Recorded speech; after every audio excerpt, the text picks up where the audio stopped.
Hi, have you decided that your house is just too big? Are you an empty nester and really don't need all of those rooms? And has the joy of taking care of that huge yard passed you by? Well, today we're going to talk about downsizing and give you some tips right now.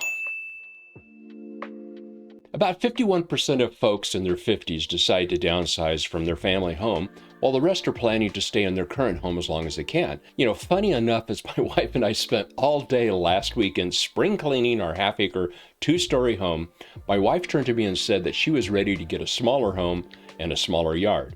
So we started putting a plan in place to sell the home in a couple of years and find a nice rambler with a smaller yard. Here are some tips for you to start that process if you decide that's an option. Tip number 1, do you really want a smaller home and yard? As my wife and I are both realtors, I asked her to start checking out the ramblers in the areas that we're interested in to see if she could really be happy in any of them. It is one thing to conceptually want to downsize, and it's another thing to be able to put all of your stuff into that smaller home. Now, my wife is also an artist and could easily have a separate room for each of her art forms like painting, sculpture, pottery, but she really doesn't care about a big garage. I, on the other hand, basically need an office, which can also be my man cave, but I'd really like a big garage for the cars and a few toys. And we both want a nice kitchen, as we do have family in the valley and enjoy having them over for dinner and events. So we need a decent-sized family room. Now, the yard is a big area of agreement. A half-acre horse property was great when we bought the house 25 years ago, but it takes work to keep up. Now, we never owned horses, and the neighbors' 4 roosters wake us up every morning whether we want to wake up or not, so there could be some advantages to living in a non-horse property neighborhood. We also have a huge garden, but aren't really gardeners, so we may be happy with a smaller garden or even no garden. Now, we definitely would like a place to park a small RV eventually, but currently our goal is to travel overseas rather than go camping in the mountains, because we definitely have been there and done that as far as camping all of our lives. Are you catching our vision so far?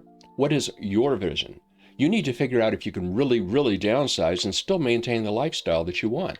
Number 2, why would you want to downsize? Now, maybe there are health reasons in which you need to get rid of too many stairs. Perhaps you need to be closer to family or closer to healthcare. Or do you just need to cut costs? And there could be too many rooms that you don't use and have to clean all the time. By the way, I do notice a trend to brighten up the kitchen and the rooms, more of a cleaner look. Gone are the days of the Victorian heavy furniture, dark wood, dark walls, and Persian carpets that I loved when I first started looking at homes many years ago. Everyone seems to be moving to a brighter, lighter, more cheerful look and feel. This may be a reason to move.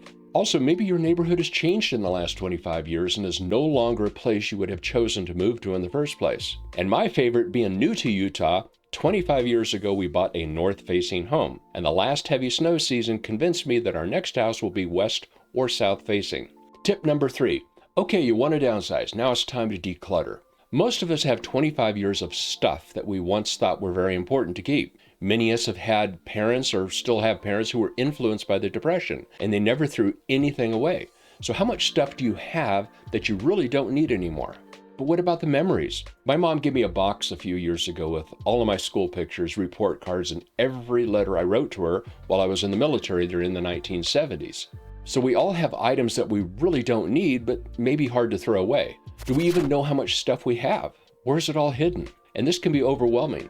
Well, tip number 4 will help with that. Tip number 4, draw up a plan. You really don't have to move tomorrow, most likely, so let's start at least 3 months ahead. Take each room one at a time. Start with a room you don't use every day. Remove all the furniture that isn't necessary, and if you don't envision moving it to the new house, then put it in the garage to sell or donate. Really look at the carpet and walls. Do they need to be replaced? If so, then put that on your list when you do the repainting and flooring later on. Are there holes that need to be patched? It takes time to dry, so do it now.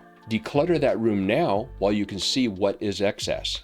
And if you have family heirlooms that you don't need, try to give them to a family member. But worst case, put them in a box in the garage so you can think about it. And be sure to label that box Family Heirlooms. You are now done except for the flooring and painting, which you will do all at once. Then move to the next room. Your motto should be no duplicates. Toss it or give it away. You really don't need 4 brooms.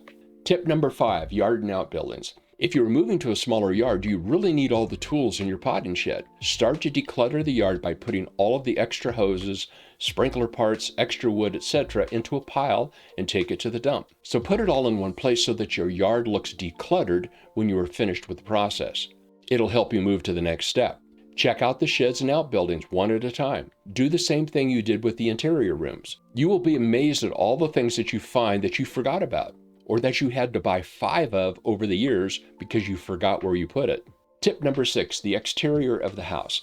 Now is the time to paint the trim around the doors that you've been putting off, or repainting the wall which your son bounced his basketball against 20 years ago. Again, one project at a time.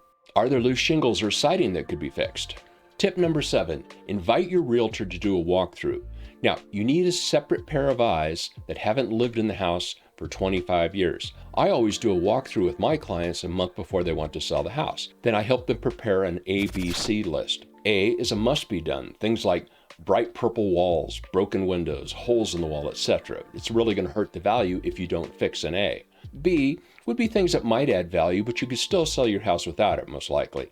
Things like new countertops, new windows, etc. C would be things that would help sell your house, but it's really not that big of a deal. If you have time, fine, do it.